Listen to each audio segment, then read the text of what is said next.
right, good afternoon, everyone. Welcome. This is the October 22nd, 2018 regular meeting of the Board of Water Supply.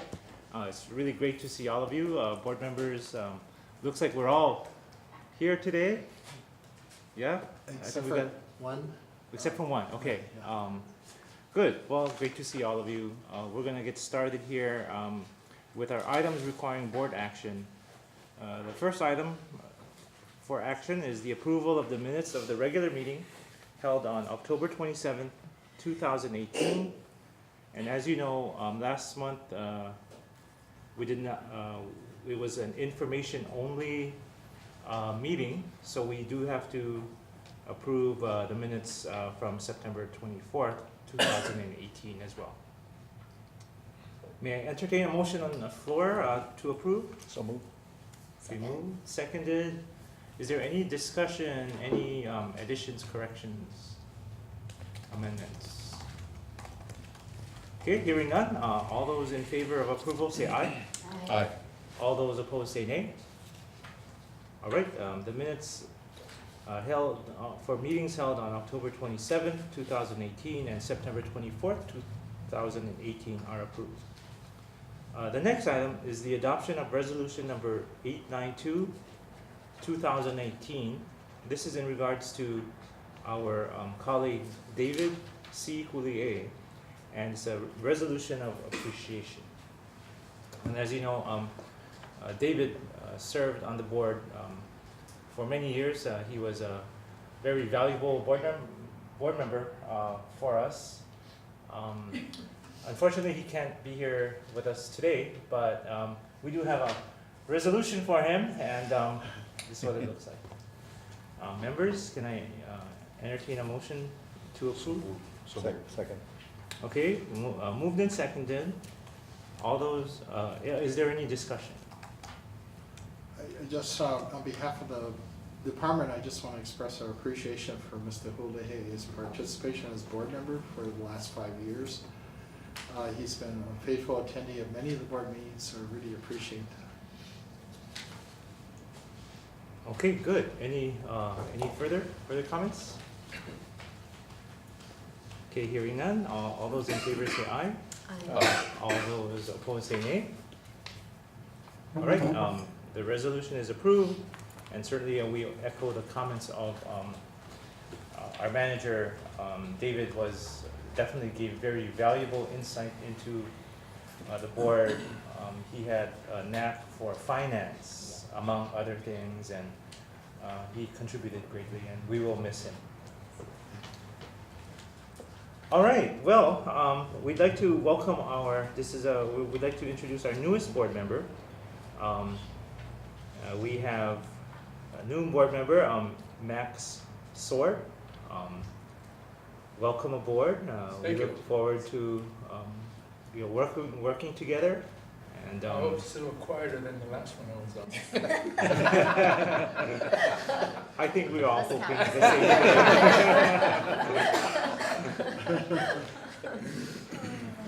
Would you like to? You have the floor. Just thank you for welcoming me, and as I mentioned, it's a little change of pace.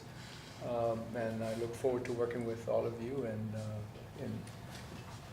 doing what I think everybody here agrees is important in the livelihood of everybody on this island. So I look forward to it. Thank you. Welcome. We look forward to working with you as well. How about a big round of applause for our newest board member?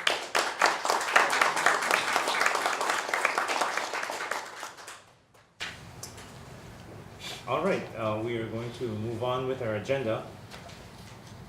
Next is items requiring board action, continued. First is the approval to continue the Board of Water Supply Stakeholder Advisory Group. Manager Lau? Thank you, Chair. In April of 2015, this board approved the formation of a stakeholder advisory group to provide input into the Water Master Plan, proposed water rate study, and other important initiatives. Since then, the BWS and the Stakeholder Advisory Group have accomplished these goals. Establishment of the Stakeholder Advisory Group successfully demonstrated our commitment to increase the consistency and transparency of our communications and public engagement. And the Water Master Plan that was adopted in October of 2016. Updated financial policies were adopted in May of 2017. A long-range financial plan was adopted in March 2018, and new water rates were adopted August of 2018 by this board. They were developed with the benefit of significant input or advisement from the Stakeholder Advisory Group.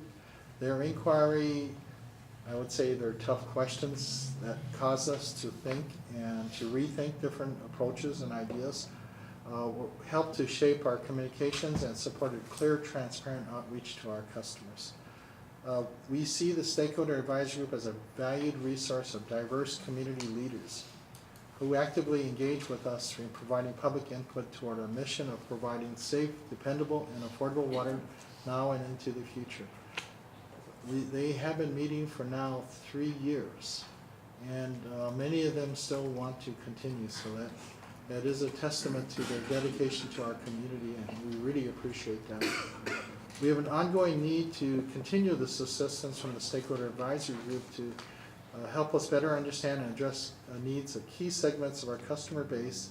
We're seeking board approval to continue meeting and providing the necessary resources to sustain the Stakeholder Advisory Group as requested. The Stakeholder Advisory Group will enable us to further achieve accountability with our customers for now the implementation of our Water Master Plan. And they've made it very clear that is one of the priorities for them. And we welcome that. Ongoing credibility through transparency with and engagement of the public, gaining regular feedback from people in the community who deeply understand BWS issues and challenges and are motivated to seek solutions. Strengthening the partnerships necessary to ensure the success of our most important sustainability and resiliency initiatives, including water conservation, watershed protection, and climate change adaptation. For the composition, we're suggesting approximately 26 highly respected local residents and community leaders. And we have the list of categories: agricultural, the building industry, community organizations, the environment, representation from every geographic city council district, financial, economic sector, the golf industry, because they are a big user of our recycled water, Hawaiian culture, homeowners associations, large water users, large landowners or developers, realtors, seniors and seniors organizations that represent seniors or low income, travel and tourism industry, small businesses and utilities. The roles will continue. They'll be required to continue to attend a series of board workshops, considering a broad range of topics and issues, and communicate openly and collaboratively to advise us on what is most important to our diverse Oahu communities. Members will continue to serve as ambassadors, sharing information with others in their community and or organization or area of interest. And we've seen this at work with some of our stakeholder members. Of note, in particular, when we were going through the Charter Review Commission efforts, stakeholder members on their own initiative came out and testified in support of the Board of Water Supply and explaining our different efforts to be more transparent and accountable to our community. We're going to seek their full feedback on the implementation of the master plan, as I mentioned earlier, the rollout of the new water rates, which actually take effect July 1st of 2019, and other BWS issues, including but not limited to water conservation, watershed protection, customer services, field services, outreach and education, and preparations for climate change. The group's function is advisory capacity and does not have decision-making authority. It'll make recommendations to the staff and the board of directors of the Board of Water Supply. All meetings will be conducted are open to the public. They are noticed.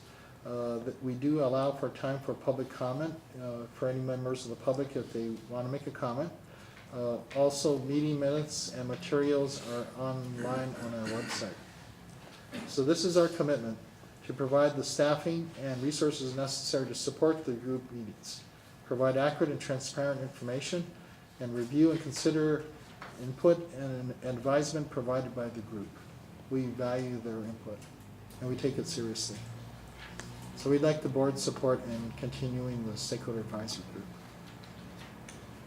All right, members, do we have a motion on the floor to approve?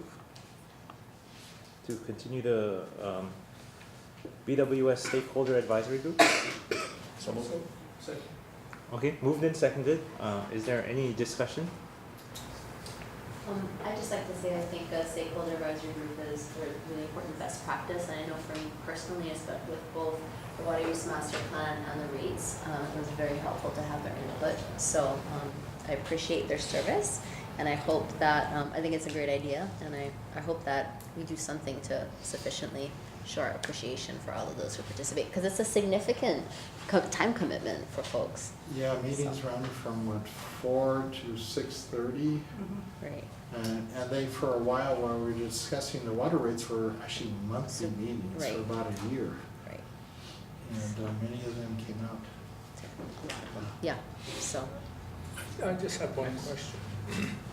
On the composition of the advisory group, is it on a rotating basis, or are you planning, I mean, you don't have it figured out yet, I mean, that's fine too, you can come, but my question is that, if you're gonna continue this group, is gonna be the same people in there, or are you planning to? There is a certain segment that want to continue on, but there's also this kind of this natural time where some of the members feel they want to do something else.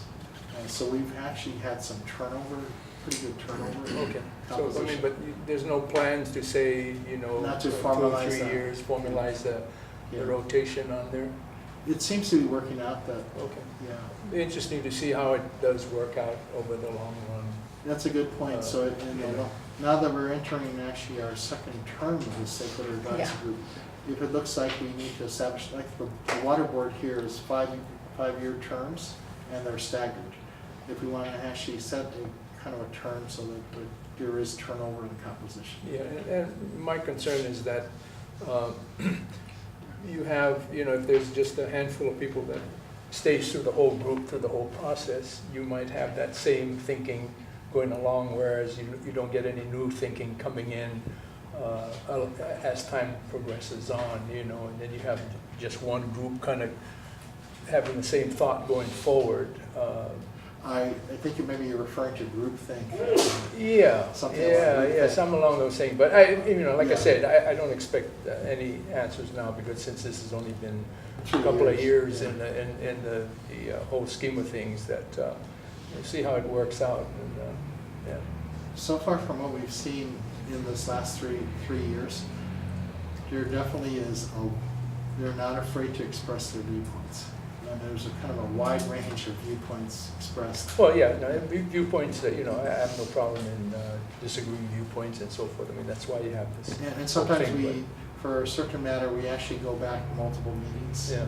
until they feel comfortable that, I don't believe we operate on a consensus basis. Yeah. But Okay, well, we'll see how it goes, and, we'll later report on. back to you. yeah, just, anyway, thank you, Mr. Chairman. Oh, you're welcome. Thank you. And we actually welcome board members to attend these meetings. I know the board chair has been at a number of these meetings, so Yes. we can have up to, I think, 2 board members attend Yes. without having to notice it as a meeting of the board.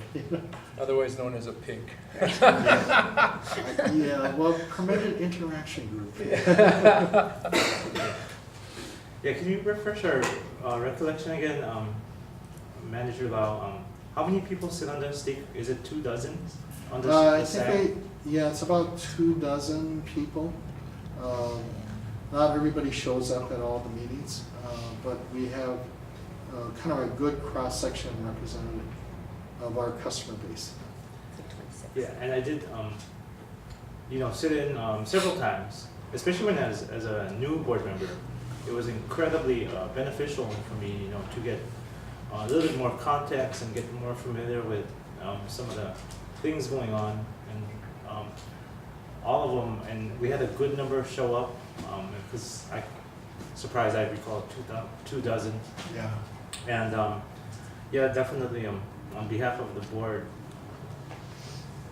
this board, we really want to express our appreciation to the stakeholder advisory group. Are there anyone, is there anyone in the I audience? don't believe, but we do have Chris Harris, who's actually been there for 3 years now, helping support, she's works for CM Smith as a sub-consultant, but she's been one of the main ones helping to keep in touch and communicate with the stakeholder advisory members.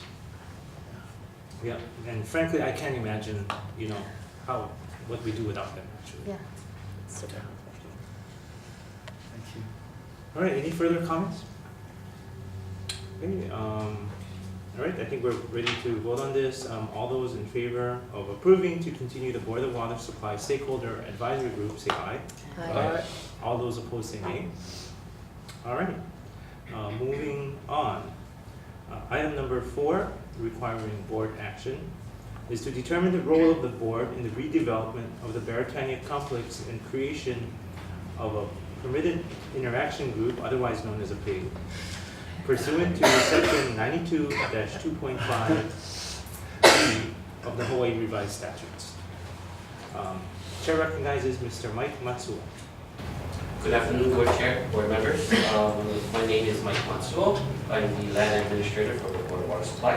Thank you for allowing me to address the board today. Again, this is to determine the role of yourselves in the redevelopment of the Beretania complex here at the Board of Water Supply. Before we go on, let me first run you through a quick synopsis of what's going on with the redevelopment. We are considering the redevelopment of this complex itself. The primary purpose behind the redevelopment is to create a revenue stream that can be used to help offset a portion of the BWS operating and capital improvement costs. And a secondary purpose is to maximize the use of the Beretania complex. We released an initial request for proposals back in March of 2013, but although we received several interested parties, no developer was ever selected. So we'll be issuing a new RFP in 2019. The redevelopment will occur over the existing surface level parking lots above the public service building, which is currently used by BWS equipment and vehicles and employees. If you look on the screen right now, the orange blobs are where we're going to do the redevelopment. The redevelopment will be via a ground lease for a maximum term not to exceed 65 years and a development contract. At the completion of the lease, the property and all improvements will revert back to the Board of Water Supply. The specific and approved redevelopment plan will be determined by the lessee. But to identify the most likely redevelopment scenarios and help advise Board of Water Supply on the redevelopment issue, our RFP consultant, Architects Hawaii Limited, at our request, hired a private development firm, Avalon Development Company, LLC. And so what Avalon did was they did a market analysis study, and they came up with 3 redevelopment scenarios for the Beretania complex. So this first one here is the assisted care living facility, and I'll blow it up a little bit so you can get a better look. So basically what you're looking at is this structure here is assisted living facility. It's supposed to be about 10 stories high, and over here is a parking structure.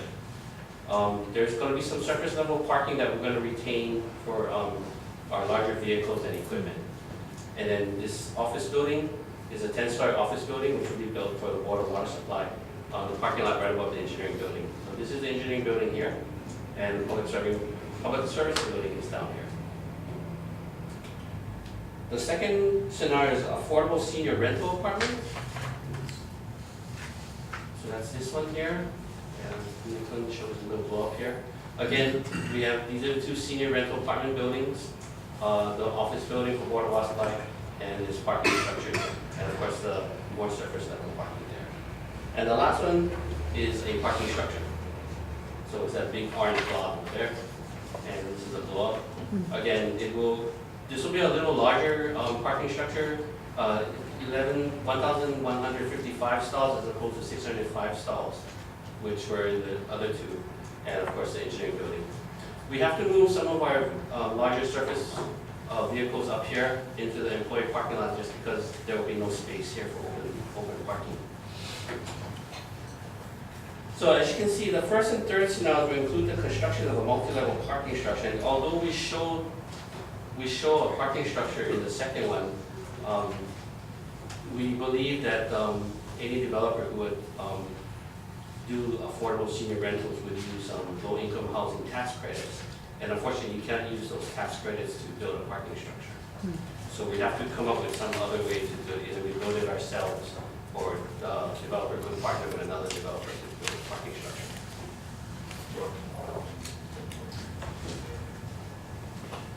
So again, this building here will be a 10-story structure, and it'll be, I believe, also include a 140 stall parking structure underneath the building itself. So I believe it was six floors of parking and 4 floors of office space for board and water supply.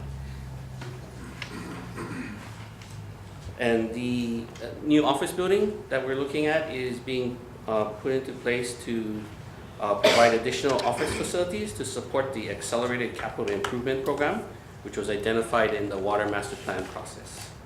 And the new building could either be constructed by Board of Water Supply or by a private developer. All 3 scenarios are allowed under the property's current A2 medium density apartment zoning and would not require any new entitlements. The first 2 scenarios, the assisted living care facility and the affordable senior rental apartments, will increase the rental housing inventory in a centrally located area, provide a public benefit at reasonable costs for both assisted care patients and Oahu's aging populations. Further, the proximity to Queens Medical Center and Straub Medical Clinic creates a synergy between having assisted care patients and seniors and medical support services all in the same area. We have looked at other redevelopment scenarios, commercial office, government or other public use buildings, and leasehold condominiums. Unfortunately, these scenarios were rejected because of a zone change, which can take quite a while. We also looked at expansion of the Queens Medical Center campus, but that would also require what they call a lengthy plan review use process. Because of the scale of the redevelopment and the fact that we'll be using city funds, we will be required to prepare an environmental impact statement or an EIS, which will evaluate not only the 3 scenarios, but also the new BWS office building. And the first step in that process is to issue a preparation notice for the EIS. There's a schedule for the EIS that we're looking at right now. Our plan is to issue the EIS preparation notice in November, late November, November 23rd. And we'll also be holding we'll be attending a neighborhood board meeting on November 1st, and then also having a community meeting on November 8th.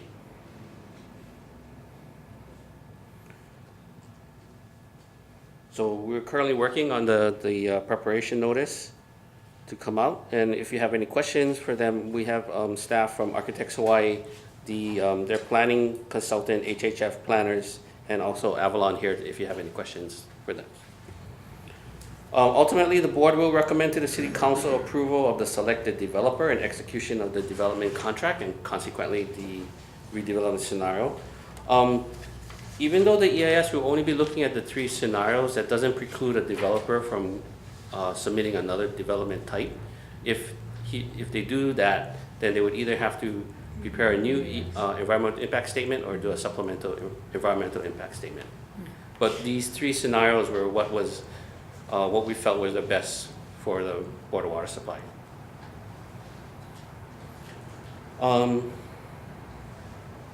If 2 or more board members would like to participate in the redevelopment, we recommend the creation of a permitted interaction group. And as was already previously stated, Chapter 92 of the Hawaii Revised Statutes does allow for the creation of a permitted interaction group composed of board members. And I included the pertinent sections in the letter. And so just wanted to close by saying the involvement of the board in the redevelopment is an important opportunity to ensure that the long-term use of the property adequately serves the needs of both the Board of Water Supply and its customers. Thank you. Thank you, Mr. Matsuo. Members, any questions, comments? Chief? Do you have a comparison of what the revenue for each of the scenarios? The potential revenue for the. I don't believe we have that yet.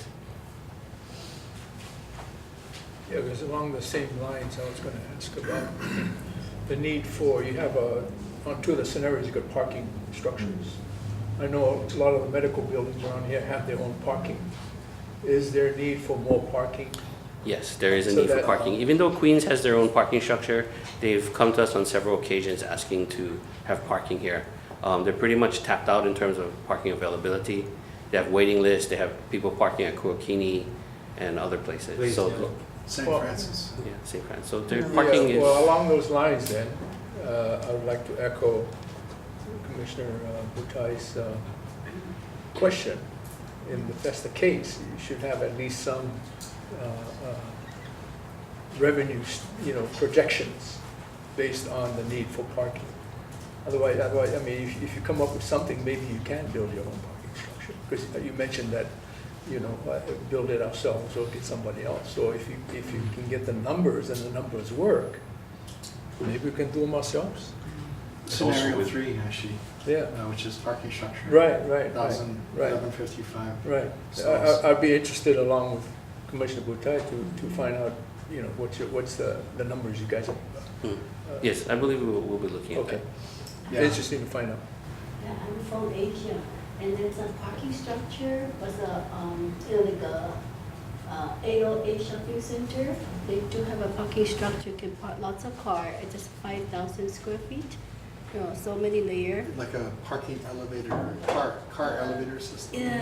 Where they, So might be have more parking space. Yeah. more stalls. Consider. Yeah, Asia have lots of those because Yeah. the Yeah, there's space a lot of them limited. there. There was one in Waikiki that kept breaking down all the time. So a lot of people didn't go there. A lot of people, that was right next to the international marketplace. It had one of those things that kept breaking down all the time, and nobody wanted to go. They get stuck, and the car goes up and it doesn't come down. Oh, I know 808 shopping mall has that too. that's on Sheridan Sheridan Street, Street? yeah, and Yeah. Rycroft. Right, so Yeah. you might want to check it out, those companies. That's a much lower cost to do something like And that. more car can park. Very good points. We welcome the board's participation in the discussion. These are excellent points brought up by board members. So I think all of these questions, I think can be addressed, and what we found previously is it's difficult sometimes because of the sunshine laws to share information among board members.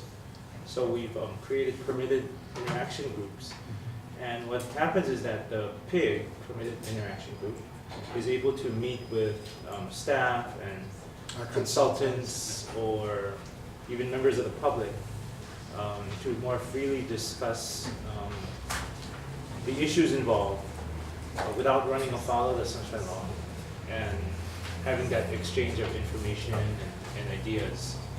So we used it very effectively with the water rate. So perhaps we could establish a PIG today, and we can then have more interaction and more, can be an avenue for the exchange of information.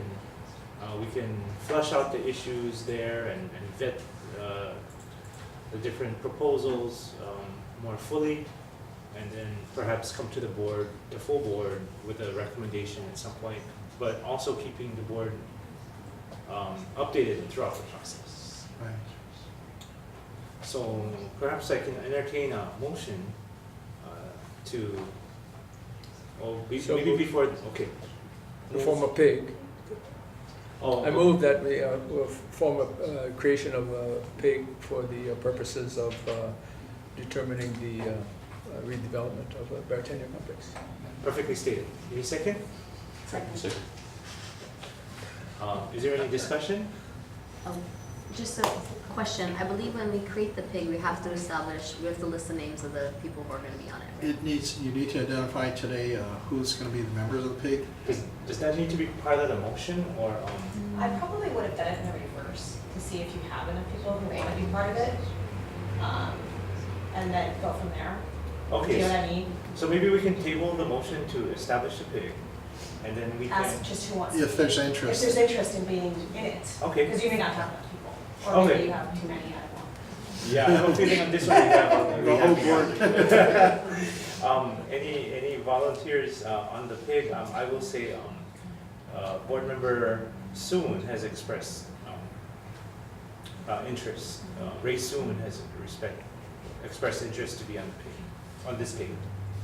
And I'll jump in head first too and put my name. And how many can we have? Two. That's At two. least two, but not more than quorum, and I don't know what your quorum Yeah. is. 4. Okay, so, three, you can have them at max three. You can't have the quorum. No, I don't think so. I think that it's a majority. You cannot have a majority You and, cannot have the quorum. yeah. How many we have here on the board? 7 members. Oh, total. 7. So Ah, 4 is a okay, quorum. I keep thinking Yeah. 5. So, and Kay We're- Yeah, not so the 3, police you can go up to commission. 3, Yeah, yeah, you 3. can go up to 3. Okay, so we've got 3. Who's the third? Max, The third. Ray, and Kay, you're interested? Okay, good. Okay. Usually it's like, okay, who's not here? Okay, it's not here. No, it's not that. Ray does want to be on, so. We'll take your word for it. No. Okay, well, in that case, I guess we still have the motion on the floor. It's been moved and seconded. Is there further discussion? Okay, hearing none, or are there any more questions for Mr. Matsuo? Okay. I have a question. So what's at this point, especially given the formation of the pig, what's your idea as far as how often you'll report back to the board, as far as the update and status of things on the redevelopment? How often you would report back? Mm-hmm. I I would leave that up to you Yeah, folks to I determine. think a couple of Mhm. board members spoke. The pig only submits one report to the board, I Right. think, and then Okay. after the report is submitted, the pig then dissolves. Dissolves. Is that correct, Luana? But Oh, right, but my question was- the department, we right. can provide you periodic updates to the full board. I was just curious. And we can always schedule it for an item for information. Right, And and it'll be good. This is gonna be a very important project and also high visibility. Great. So periodic briefings for the board, just to keep you updated, I think would be good. Thank you. Anything further? Any further questions, comments before we vote on establishing the pig? Okay, all those in favor of establishing the permitted interaction group with respect to the redevelopment of our Veritania complex with the initial members of board members Sword, Matsui, and Soon. All those in favor say aye. Aye. All those opposed say nay. All right, it's approved, and we've got a new pig. Mahalo. Mahalo. Thank you. Thanks. Thank you. Okay, moving on. The next item we have is an item for information. And the first item for information we have is the Red Hill Bulk Fuel Facility update. Chair recognizes Mr. Erwin Kawata. Thank you, Chair, and good afternoon, members. My name is Erwin Kawata, and today I'm going to share with the board our review of the Navy's groundwater protection and evaluation considerations for the Red Hill Bulk Fuel Storage Facility report. This report has also been called the Interim Groundwater Flow Model Report, and it's also been referred to as the Tank Upgrade Alternatives Technical Memo. So today I'm going to talk about the major conclusions in the report, as well as the department's comments to those major conclusions, and about this report that talks about where is the groundwater flowing, its direction, its rate, and what happens to fuel that's released into the environment. Before I go on, I'd just like to introduce members of our technical team here. Dr. Steve Young with Intero. Next to him, Joe Tracy from Intero, and of course we have David Brown from Morgan Lewis. So before I go into this, just want to talk a little bit about what a groundwater aquifer is. It's essentially one large continuous geological formation. It is that area underground in which all of the water exists within the cracks and crevices of the subsurface basaltic rock. The aquifer itself, or all parts of it, is there's water that flows within all parts of the aquifer, and so that's what it's meant by it's hydraulically connected. The aquifer itself, or the subsurface geology, can also contain other subsurface features called valley fills that have some effect on how water can move between one part of the aquifer to the other.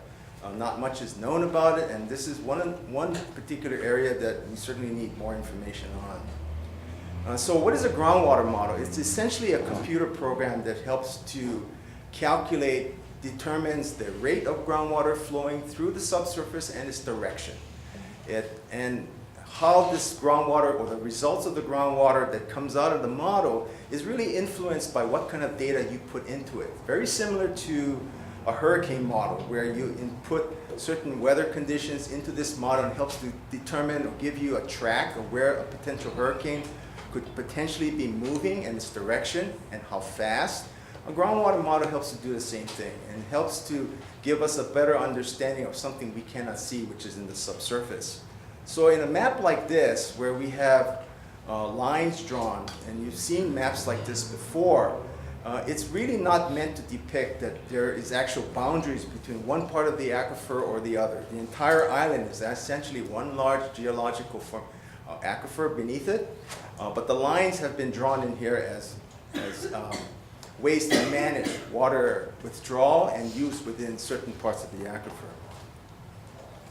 So this interim groundwater flow model report is essentially the Navy's understanding of the current data as to where groundwater is flowing and what happens to fuel when it's released into it. And it's actually a precursor to documents that they're required to complete under the Red Hill Administrative Order of Consent. It's also supposed to help them provide some input into their tank upgrade alternative selection process. And that's a very important component here with respect to this report. So just as some background, we have the Halava Valley area here, the Red Hill tanks denoted in black here.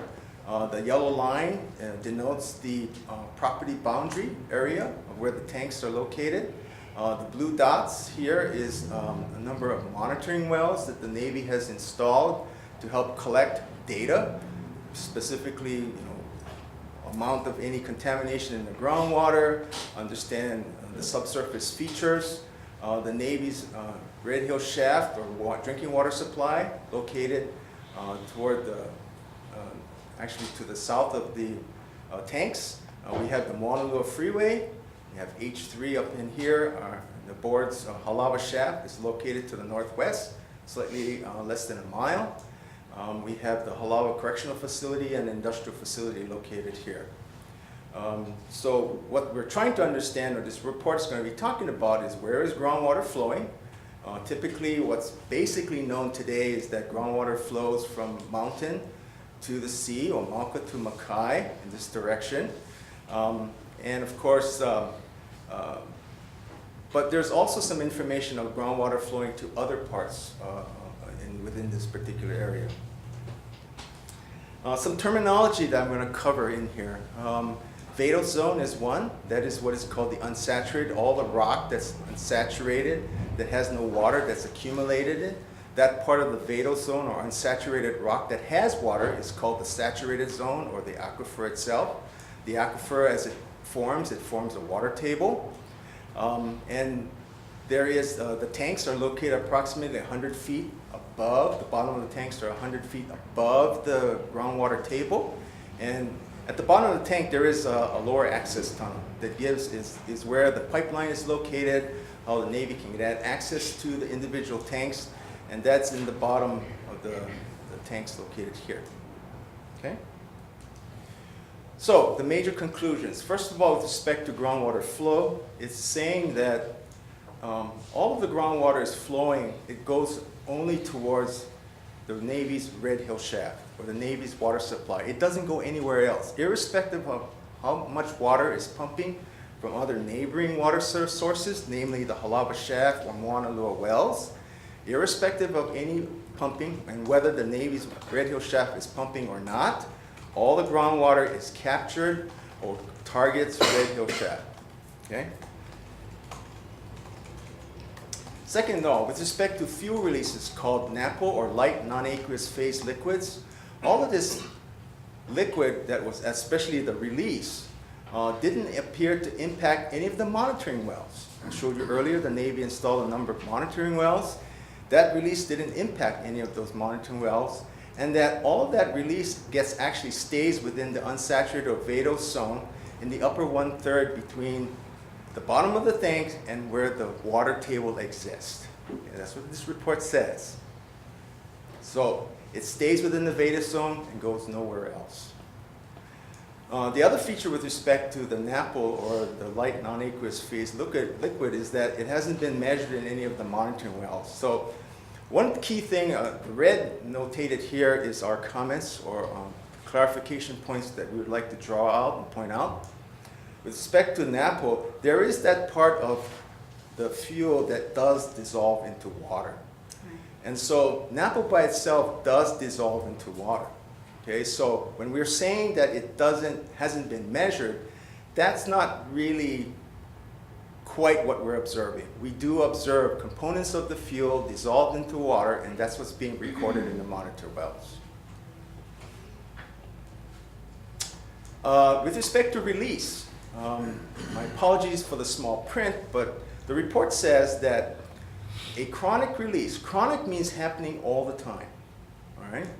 A release of 2,300 gallons per year per tank gets biodegraded in the unsaturated zone. In other words, it decomposes, it weathers in the unsaturated rock.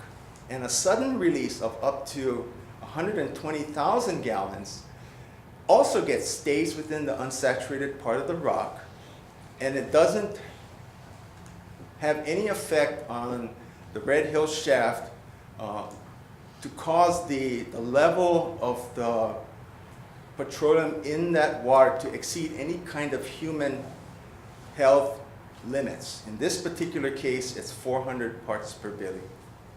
Now, this 400 parts per billion was only recently changed in November of 2017. Prior to that, it was 160. Finally, the report says that it's possible for a release as large as 700,000 gallons would not even cause this Red Hill Shaft to exceed this 400. So it stays all in the vadose zone. It doesn't get into the groundwater. That's what the report says.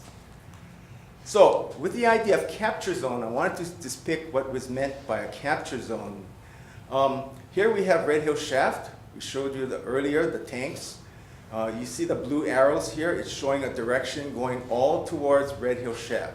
So this entire region here is what is referred to as the capture zone. Now, one of the things that the Navy is working on is the Sentinel Well Network Plan, and it's designed to install a network of monitor wells to help monitor the effectiveness of this capture that's taking place. And so in this particular model report, it's saying that all of this water is targeted towards Red Hill Shaft. It goes nowhere else.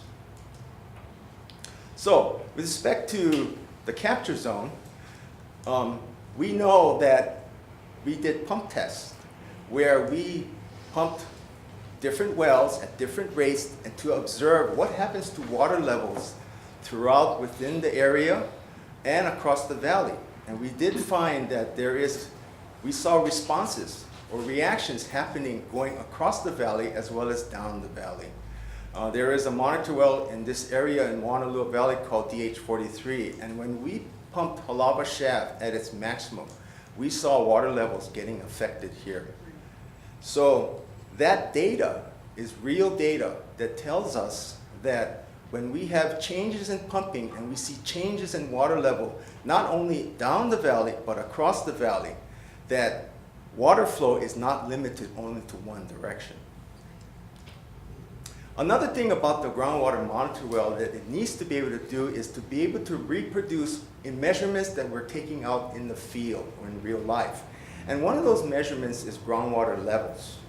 And the model is able to predict what those groundwater levels are. And what the model is predicting is the line in blue. See the line in blue? Showing that water levels from the top of the valley decreases as you go down the valley. But in real life, measurements taken actually in the field is depicted in this yellow line, which shows that the water level throughout the valley is flat. So from that, Sorry. Are those head Question? levels? What kind of water levels? water level, head levels. Head levels. Water levels, head level. So a fundamental requirement is that it should be, any model, any good model should be able to produce data that you're actually measuring in the field. And to do it is called, a model that can do that is a model that's called calibrated. A calibrated model gives you much more reliable predictions about how the groundwater is moving, its rate, its direction, and what happens to releases that happens to the environment.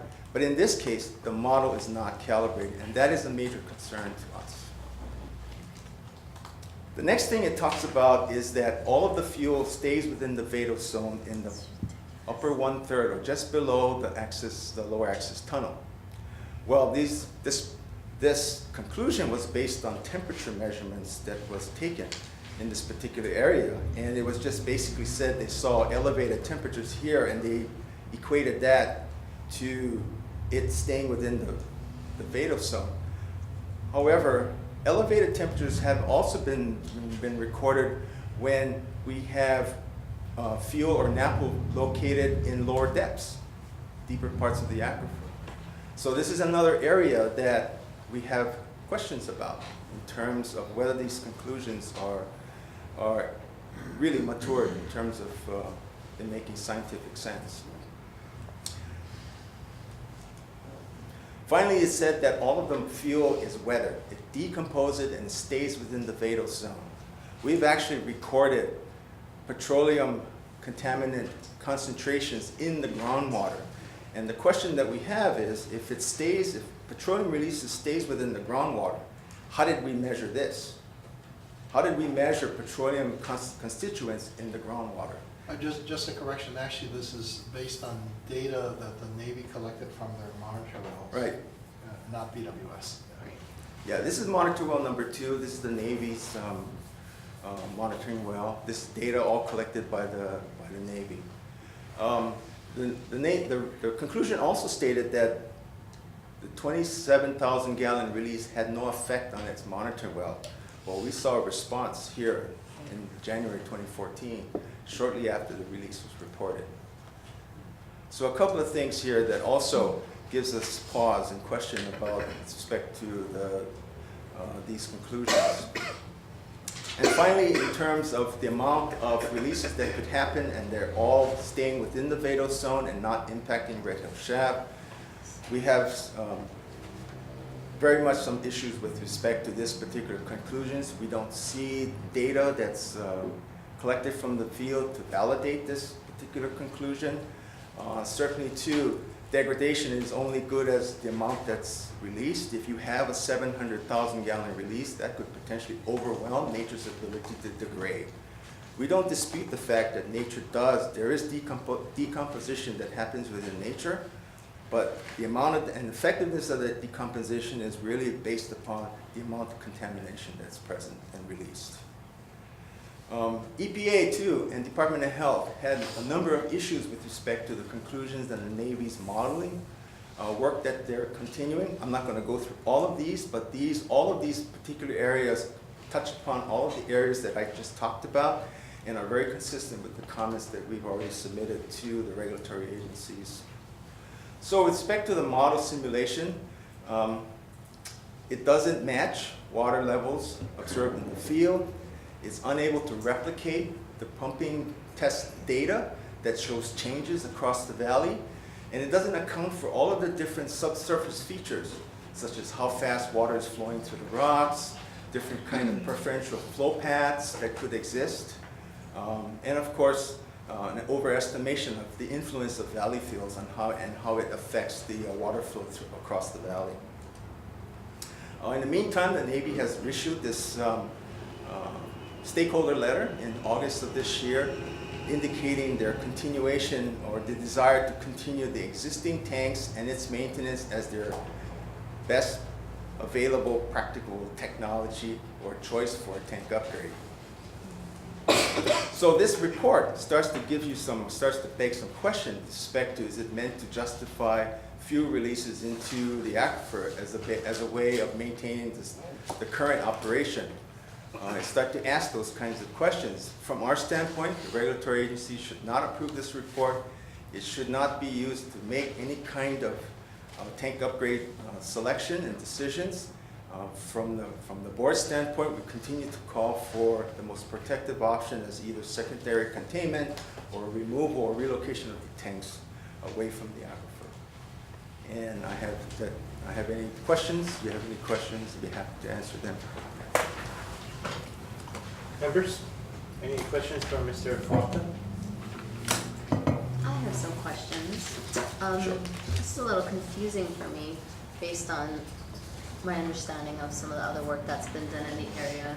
So I guess, did the military do any additional geophysics either for its modeling or for, because I know given the complex hydrogeology and geophysics that's been an issue as far as the direction of the flow. They did some seismic studies. They take some geophysical data, but even that, in terms of their interpretation from what we saw, what the data said, Right. we do have some disagreement about their interpretation of that information. Do you have information on when USGS's model is going to be, or information from that's going to be available? It's still ways out yet. The actual measurement or that pumping test was actually coordinated by the USGS. Right. What they call a synoptic head survey, Yes. where Board of Water Supply, the Navy, the USGS cooperated together Right. to take water measurements, head levels, at the same period of time. So that information can be compared across the systems. Was the study peer-reviewed at all? The Navy study, Mm-hmm. The interim. their interim groundwater model, It's undergoing review by the regulatory agencies and, right now. We have also already submitted our comments consistent with what was presented here. Did USGS comment or have any input? USGS has reviewed it. We're not sure whether they're going to be submitting any comments, but we do get together with ourselves, Navy, regulatory agencies, USGS, the Water Commission, in a groundwater modeling working group meeting that we discussed these issues, and we've discussed these many times already. So, Right. I mean, the report appears to contradict a lot of the data and other Yes. information, even their own data and Yes. information that's Yes. been written. I think the most starking for us is the head levels, Yes. the measured head levels, and the aquifer tests. Yeah. We definitely saw responses across the valley, and they were very obvious. We went through the help of our water system operations group, extended the period of the aquifer test to try to get the best information available. And that really provided lots of, in our mind, conclusive information that, yes, there is flow down the valley, but there's also a component that goes across the valley as well.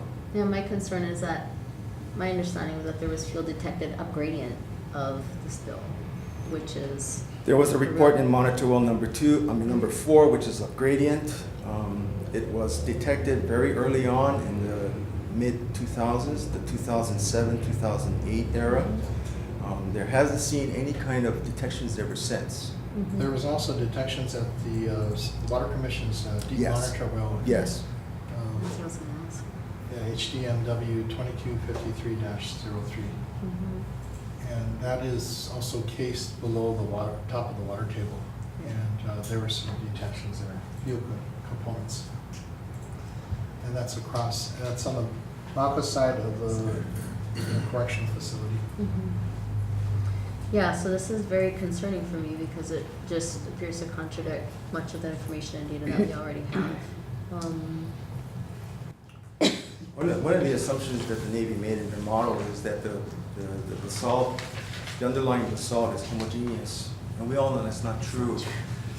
You know, you can have a lava flow happening in one direction. A subsequent lava flow doesn't have to flow that same direction. It can flow in a very different direction.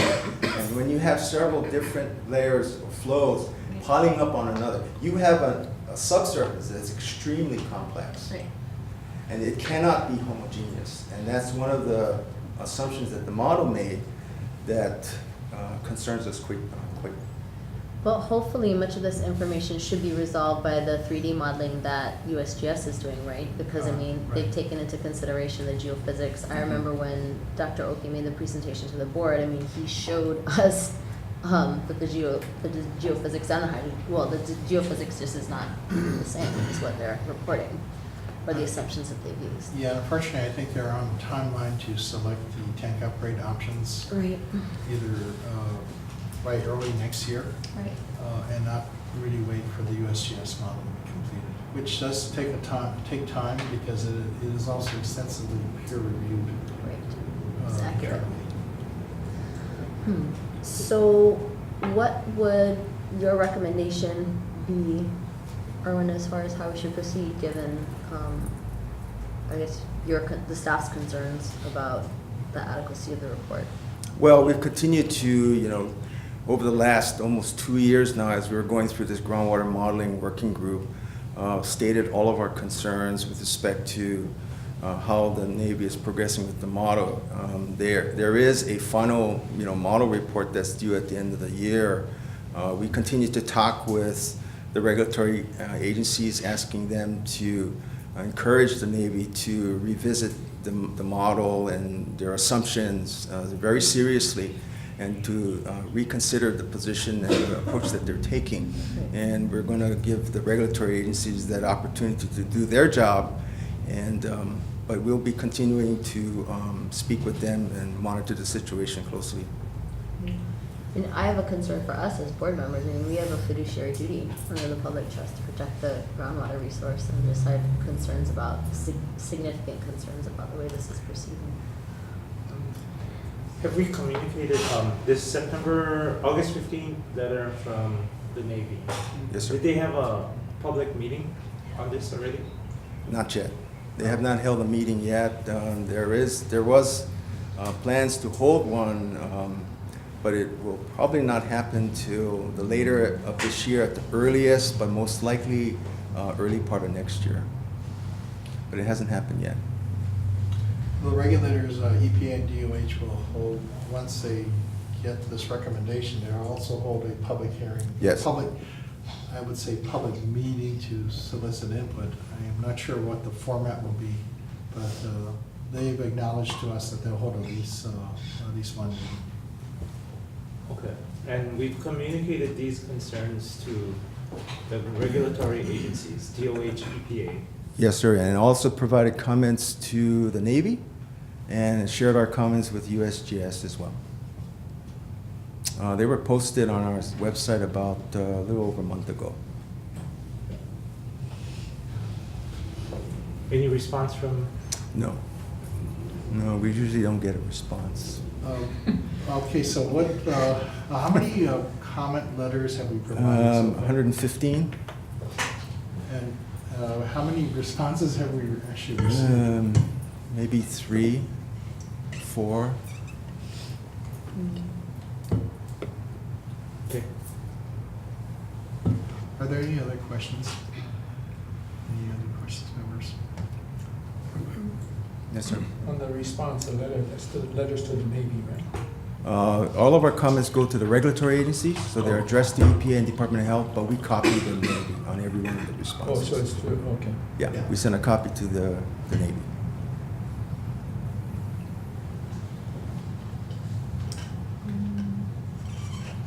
Just want to ask, do you folks want to share anything since you've come all this way for our consultants?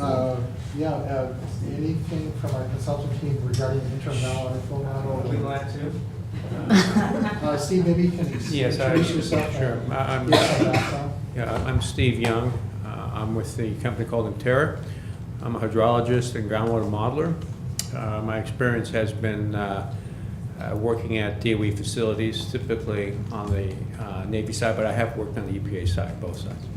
I think there's two issues I think are interesting. One is you have a very complex site. We made this very clear. It is one of the more complex sites in the nation. Your basalt is, like Erwin mentioned, very complex. You have measurements that are very flat. These hydraulic head measurements are very difficult.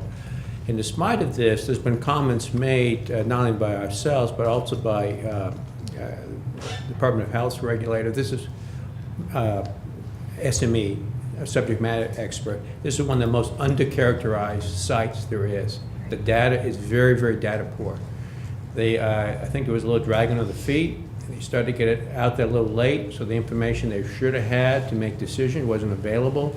I think some decisions were being made, and the next thing you know, they're behind. So the data, you have one of the most complex sites out there, and you are very, very data poor. So that makes this business of developing models difficult. And now you have different interpretations because you have such little data. There's huge and large uncertainty. And that's one of the issues we were on to make sure that was incorporated. And you know, that's the big picture. We can get into a little more specifics, but I think that sets the picture. And it's just the fact that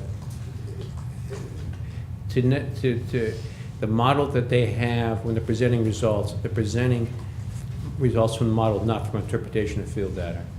You can look at the field data, there's a ridge there. And the water's on the shallow end is definitely going off, one side of the ridge and other. It is not flowing, even when pumped to the Red Hill shaft. There's water going both directions. Because it's very flat, it's very hard to characterize. It's a difficult job, and there's always gonna be some issues because you don't have enough data. And they really needed a lot more data to make some of these decisions. When you mean data poor, how do you correct that?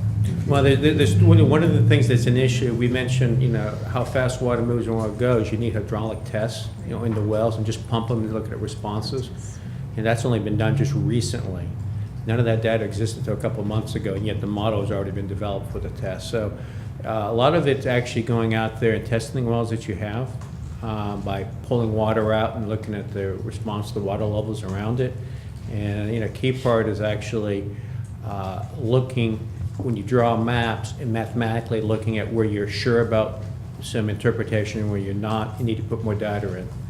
You talked about geophysics. There's one ground truth data point, one.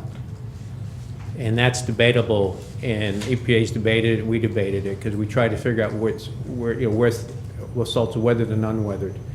And we disagree on that, and there's one data point over this huge area. I think that speaks for itself. So. Any other questions? Okay. Thank you. So what happens next? We've transmitted our comments. We are subject matter experts under Under the administrative order consent, or so-called the ALC, Yeah. We're identified as a subject matter expert, along with the USGS and I think the state water commission. So as subject matter experts, we can provide comments. which we have. But we're not signatory to the agreement, so we have actually no regulatory authority to force a decision.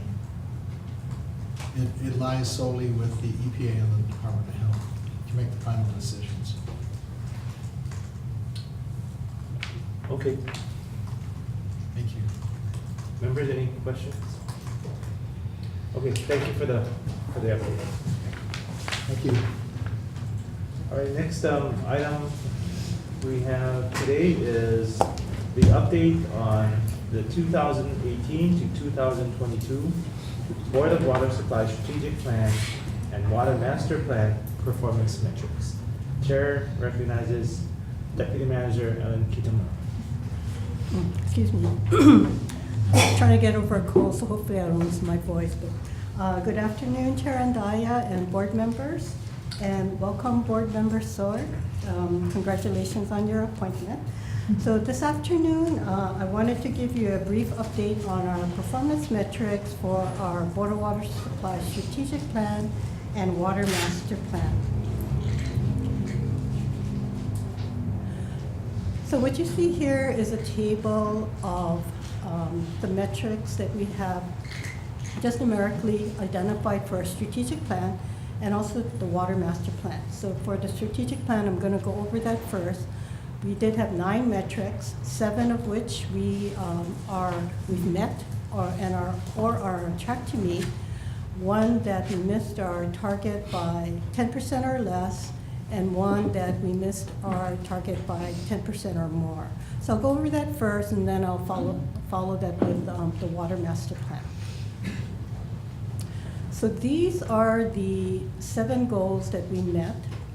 And then in the interest of time, I'm not going to go through all of them. However, if there's something on this, some of the metrics on the list that you'd like some explanation on, I'll just give you just a little time just to take a look at it. And let me know if you have any questions. Okay. If no questions, then I'd like to move on to a more in-depth explanation of the goals that we did not miss. So as I mentioned before, there were 2. One was main breaks, so main breaks per 1,000 miles of pipe, I'm sorry, 100 miles of pipe. And the second was employee departure. Excuse me. So for the first, excuse me, for the first metric, this is the main break per 100 miles of pipe. So it is main breaks here per 100 miles of pipe. Our goal is 15 or less. So fiscal year 16, which is our baseline data, it was 14, 17 was 15, and the last is, I can't even see that, I think it's 16. So this first upper corner graph, it actually tells you the trend. What I'd like to point out is the bottom, this is actually the 3-year running average of the total amount of annual main breaks. As far as the explanation, I have these 2 graphs here. Now, you might remember this graph from presentations that we've done before. The yellow diamonds here are actual main breaks, and we put in for the Water Master Plan scorecard the running graph of the main breaks that we've encountered. So, okay, sorry. So, based on our plan to install 21 miles of pipe within the next 10 years, this model was determined to say, okay, if we did nothing, the main breaks are the blue line. If we follow our plan of 21 miles, then we expected to see an increase, but as we started ramping up, by the time we reach 2030, around that area, then you'll see it start to go down. So what's important about this is that we do have a plan, so even though our metric, it doesn't seem that we're meeting it right now, it is a long-term plan that we have, and this is expected, what we see now. The graph on the bottom actually shows our potential expenditures. So the brown is what we're planning to spend for pipeline replacement projects. So as you see, we're starting to ramp up, but we're spending a lot more on our facilities. So what we're expecting is as we ramp up here, then it's going to start to go down. So that's the explanation. Any questions on this? Okay, so the next metric that we missed our goal by 10% or more, and really this is one that is across the industry, it's really a struggle. So our goal, and this is the employee departure rate, and these are employees that have voluntarily, involuntarily left the board or have retired. And these are regular employees, these are not contract employees. What we wanted to point out is our turnover rate is still high. And we mentioned this before, that we have an aging workforce. So 20% of our employees are really were eligible to retire in July 2018. We're still working on the December numbers, but it's pretty much close to that. So, you know, it is a struggling workforce that we have. Unemployment rate is really low. And we are actually in competition with the rest of the agencies that are trying to attract workers to their area. And the private sector, of course. And the private sector. And federal government. So what we've been doing, and so below the dash line, these are the things that we've been trying to do. We have an apprenticeship program, internship program. We go to a lot of job fairs. We go to the college and high schools to have visits there. We participate in something called the Po'okela internship program, and this is sponsored by the city. So for the first year, the interns, the city pays for their internship. And if we want to continue with that, then the board will pick up their internship. And we found out that program is fairly successful because we've been able to have people that participated in the Po'okela internship stay with the board. So the thought is to try to get to the students very early on to let them know what the opportunities are here. We also have something called an internal, departmental internal employment, IDC, sorry. But anyway, what we do is, we allow, open up positions internal to Board of Water Supply employees first to give them the opportunity, and then we'll go out. So it's to give them the first chance at any kind of promotional opportunities that are within the board. We also, if we can, try to offer competitive salaries. And then we also are developing training curriculum within the different programs to encourage succession planning. So these are the strategies that we're trying, and we continually look at these strategies to try to see what can we do to recruit and also to retain our employees. But I will admit, this one is a struggle for us. So hopefully we can see better numbers. Just to give you an idea, the 7% that we put as a goal, that's AWWA from their benchmarking that we participate with water and wastewater utilities. That's about the average. 7%, that's been for the last 2 years. So we're trying to target what we see nationally. Any questions on this? Okay, so let's go over to the water master plan. As you see in the water master plan, we have a lot more metrics. 33, 21%, 21 were on target, met or on target. So that's a little over 2/3. We missed 5 by 10% or less, and 7 that were more than 10% of the goal. Okay, so again, we did have 21. I have them listed, and I'll give you some time to take a look at these to see if you have any questions on any of the goals that were met, and we'll spend more time on the ones that we're trying to meet. Okay, so no questions. I'm going to move on. So these are the 5 of the water master plan goals that we missed by 10% or less. So the first one, the pumps available for use. This measures the percentage of pump that is available. Now, our goal is 90%, and right now we're about 82, actually it's about 80, currently 83%. We have 63 out of 384 pumps that are out of service. Of the 63, water systems operation and capital projects have ongoing internal programs to get these pumps online. Water systems estimate that 22 they're working on. They will be able to get them back into service by the end of fiscal 2019. Capital projects has 36 that they're working on, and they expect to get 16 of those back online. So we have an active program that are looking at getting all of these pumps that are currently out of service back into service. So out of the 63 that are out of service, 58 have active projects on them. As far as the storage deficient zone, these are pressure zones that do not have storage requirements that meet our standards. Now, it hasn't changed, mainly because we have not built a new reservoir. But in the next 2 years, we have, for construction, 2 more reservoirs scheduled, budgeted for construction, the Kalawahini 180, 2 million gallons, and then also Ainahaina 170, which is 500,000 gallons. So those are scheduled for construction within the next 2 years, so hopefully that will increase our metrics. And then we also have 1 more in design. It's out, it's a Kubali 242 out in Waianae.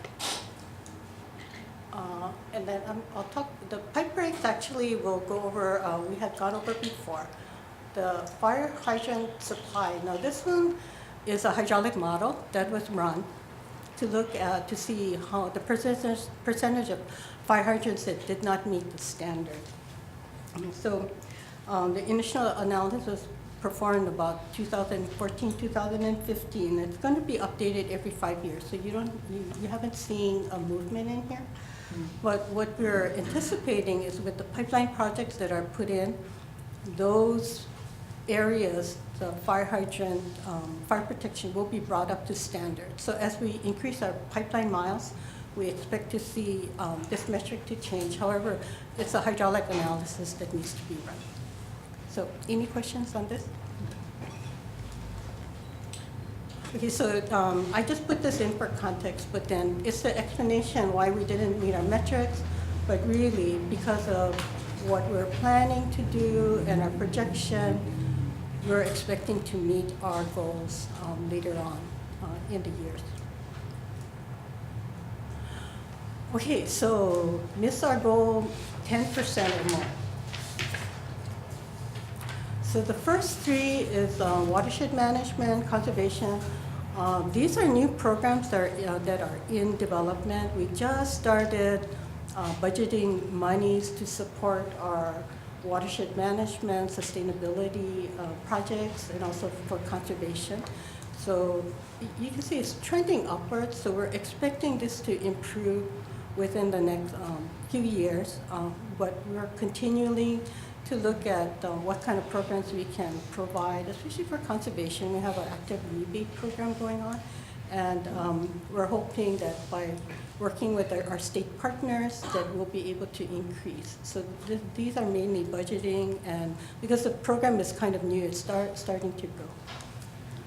Now, I wanted to spend a little bit more time about emergency power because this is something that we've talked about and are trying to work really hard on. So it is the percentage of the population that we would like to serve 85% in the event of a loss of power. So when this one was, this metric was developed in 2015, we were able to provide 71% coverage, we felt. And it was mainly with the yellow. These are mobile generators. In the meantime, the red are emergency generators that we are under construction.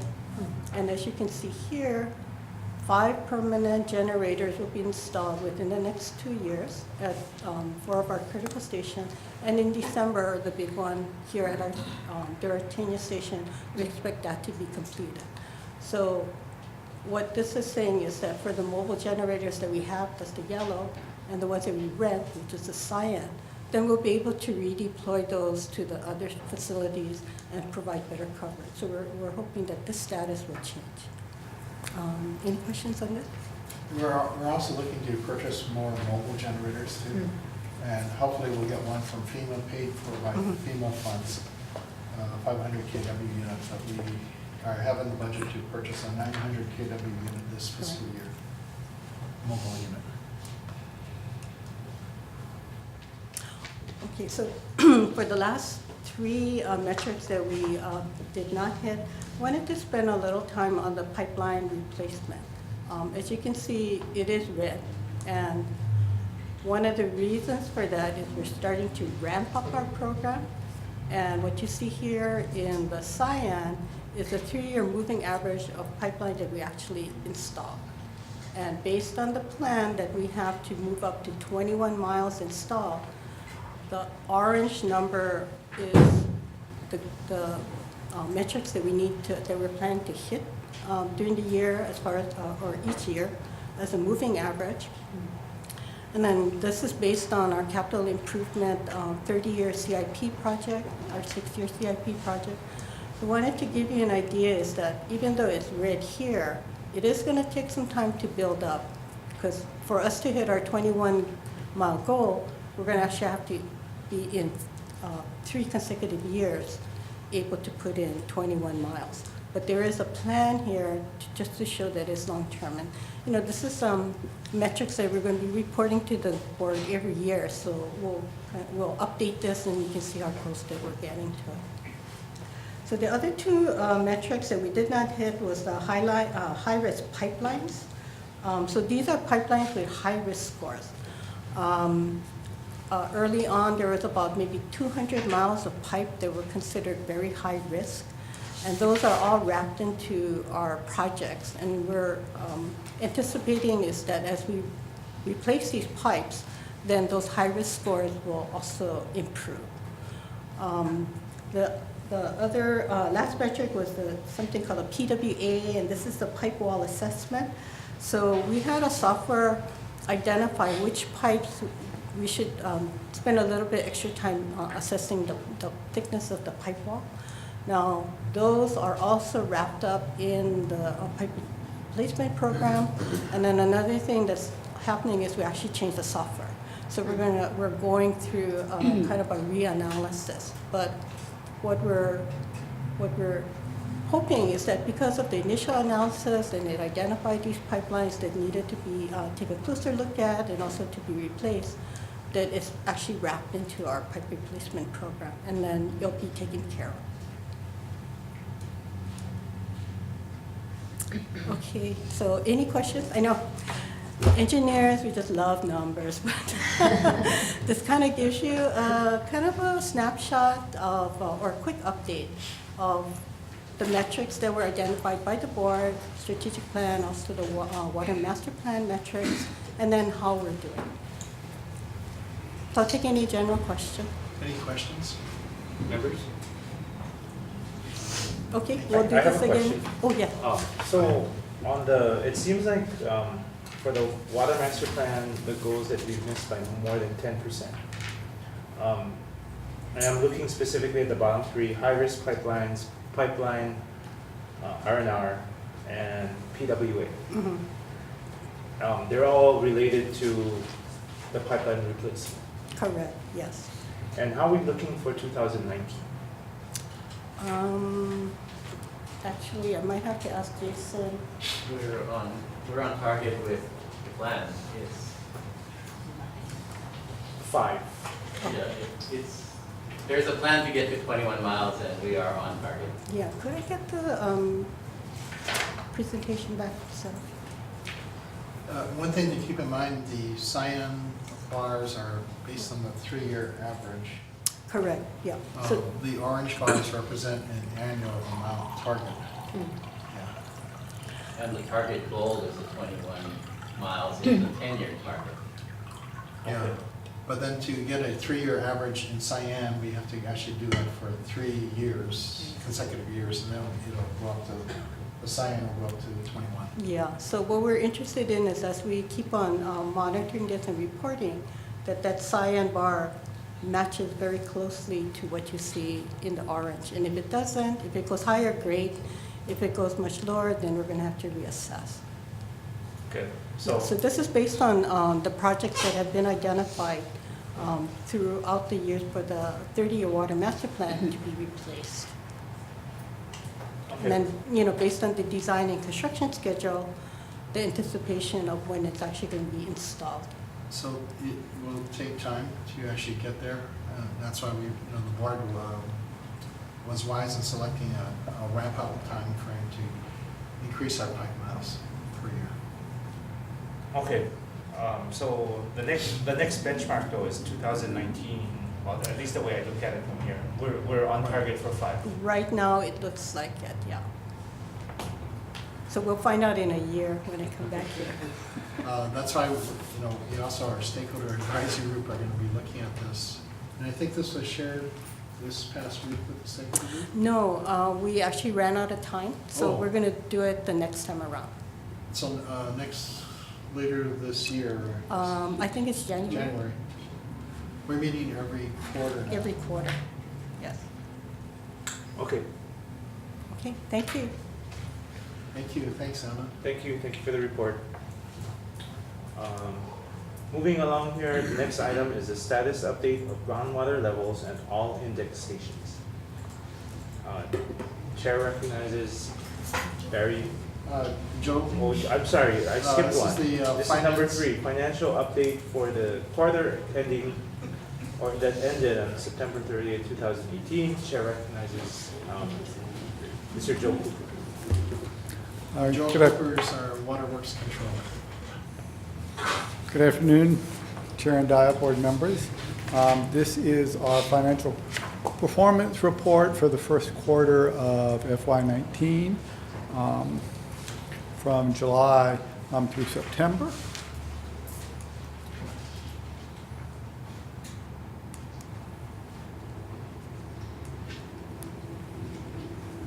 Okay, for the first 3 months of the year, we had our actual revenues were $65 million. This was over budget by about $1 million. And this is mostly due to there was some increase in consumption. Our operating costs were about $2 million under budget, so this yielded us about $2 million over budget in our net revenues of $24 million from our budget. Next slide, please. To go down into some of the specifics of the costs, these are actually, our actual costs are really pretty similar to how they were last year. Our personnel cost is about $2 million under budget, or about 17%. Supplies and services is $3 million under budget. This is mostly due to awarding contracts for professional services and some of our meter reading equipment. Miscellaneous repairs is $2 million under budget. This is mostly related to, miscellaneous. Actually, over budget? Pardon? $2 million over budget, yes. Thank you. And this is actually related to the timing classification for our SRF, our debt service payments, which go through miscellaneous when they're classified. And then our equipment budget and utilities budget were pretty much online. The next slide kind of breaks down the operating expenditures by cost. Our largest cost is fixed costs, which were about $15 million, or 35% of our budget. This is about $4 million over budget from last year, and this is primarily due to late charges from our retirement program and our post-employment benefits program that come in after the fact.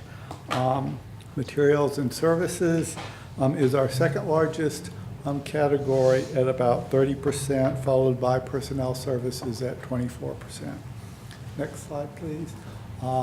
This breaks down the different categories compared to budget.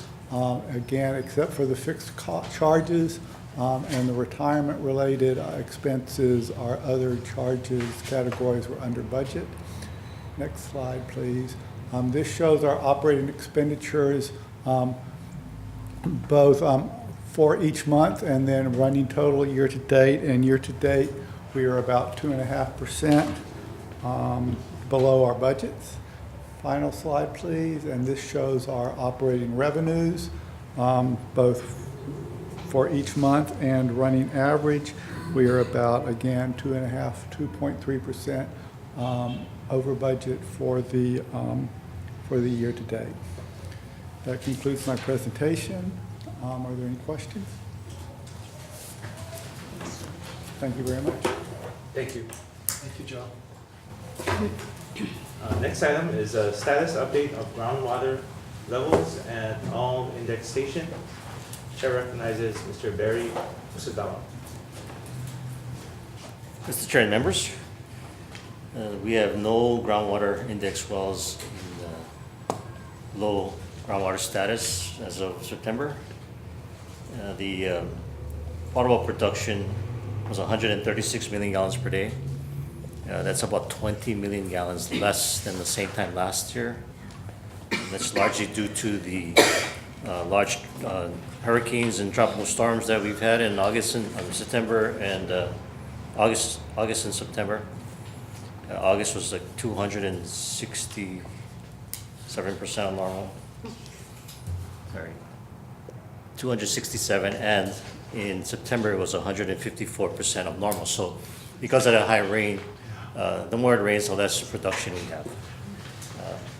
We do love a lot of rain, but not the flooding aspects of it. Correct, correct, but it does impact some revenue too. And then most of the monitoring wells are exhibiting static or increasing water levels, so very different. Normally in this time of year, the pumpage is high and the water levels are low, but it's opposite because of the storms. But overall, water resources conditions are very good. That's my report. Great to hear. Members, any questions? Thank you for Thanks, the Barry. report. All right, last item, water main repair report for September 2018. Chair recognizes Mr. Mike Fuki. Good afternoon, Chair and members of the board. During the month of September, we had 18 breaks, which is a good number for us. There were two significant breaks. The first one occurred on September 10th, Capilani Boulevard. What happened on this one is that the contractor, thinking he was hole ramming a concrete, something solid concrete, but actually was just CLSM, and he went right into our pipe. So it caused us to, for a while, to shut down Capilani completely. But we were able to open it up, at least get traffic going in the westbound direction. The second significant break occurred on the end of the month, Cal Highway. Although the main was small, 4-inch, any break on Cal Highway that impacts traffic is something that we pay close attention to and get it repaired as soon as quickly. We were able to keep 3 lanes open in the the westbound direction during the days we were there, but unfortunately we were not able to open the contraflow lane. So I appreciate the state and DFM people for helping us out in that part.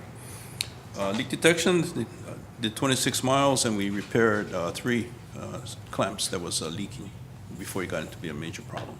Yep. Any questions? Members, any questions? I have a question. You know, when we do have a water main break, we send out notices. Do we disclose whether it was, whether it was from a contractor as opposed to a? We did. Okay, good. Yeah, but we're trying to be careful with that too, because the contractor does get excited. Well, the one on Capilani was definitely, it was very clear.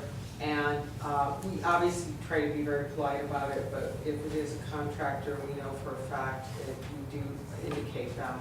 Yeah. Maybe due to construction. Yeah, we say due to construction or contractor. Or contractor working in an area. Yeah. Broke our pipe. No. Don't blame us, no. Okay, that's it. Thank you for the report. Thanks, Mike. Is there any further business before the board? No. Okay, well, see, we do a motion to adjourn. So moved. I think, okay, moved and seconded, and actually third. All those in favor say aye. Aye. All those opposed say nay. All right, we stand adjourned. Thank you.